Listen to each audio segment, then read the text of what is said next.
Let's take a closer look at the Hoyts Star Wars Special Edition postcards from 1997. Villa Varykino. If it's Star Wars, we collect it.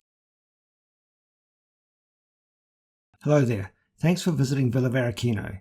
Today I'm going to take a look at a set of 6 postcards that came out to celebrate the release of the Star Wars Special Edition movies in 1997.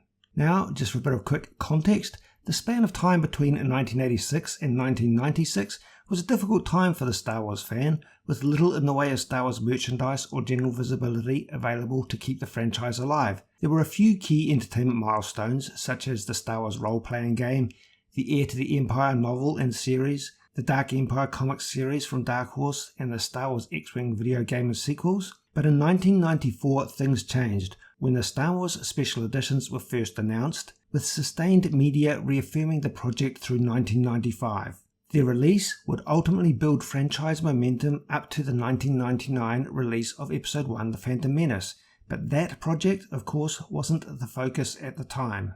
Locally, we saw the original trilogy released on VHS in 1995, specifically in October in New Zealand, tagged with the marketing phrase "the original, one last time."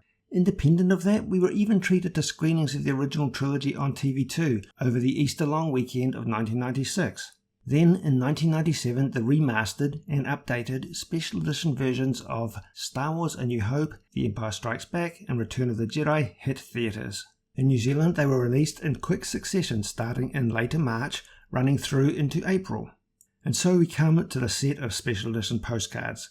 The Hoyts Cinemas chain was distributing them to attendees of the 3 Star Wars movies, one free Star Wars postcard with every large or medium popcorn purchase.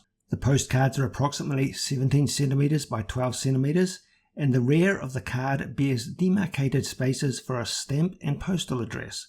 The cards are numbered 1 through 6, with 2 being associated with each film from the original trilogy.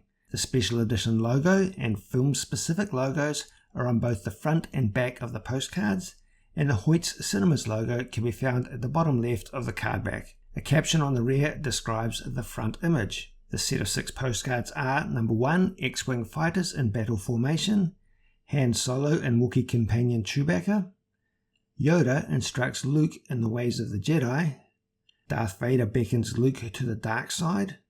Moving on to Return of the Jedi, R2-D2 and C-3PO on the forest moon of Endor, the only portrait orientation postcard in the series, and finally the Imperial battle cruiser approaching the Death Star. Although remaining physical specimens of these Star Wars postcards from Hoyts Cinemas are becoming rare, many Kiwi fans will remember acquiring them in 1997. With the total card count only hitting half a dozen, it's only a small set, but because the postcards tie in directly to a pivotal cultural moment in the Star Wars timeline, alongside the fact that we have concurrent newspaper advertising that mentions the postcard promotion, these are a fun New Zealand Star Wars collectible. Thanks so much for hanging out with me today as I took a closer look at the Hoyts Star Wars Special Edition postcards. I hope you have a wonderful morning, afternoon or evening wherever you are in the galaxy, and let's hang out again soon for more Star Wars fun. May the Force be with you. If you're a fan of original trilogy Star Wars collectible cards, I recently took a look at my New Zealand Star Wars original trilogy trading cards and stickers. That video is linked here in case you haven't already seen it, as well as our whole Star Wars collectibles playlist. This is the way.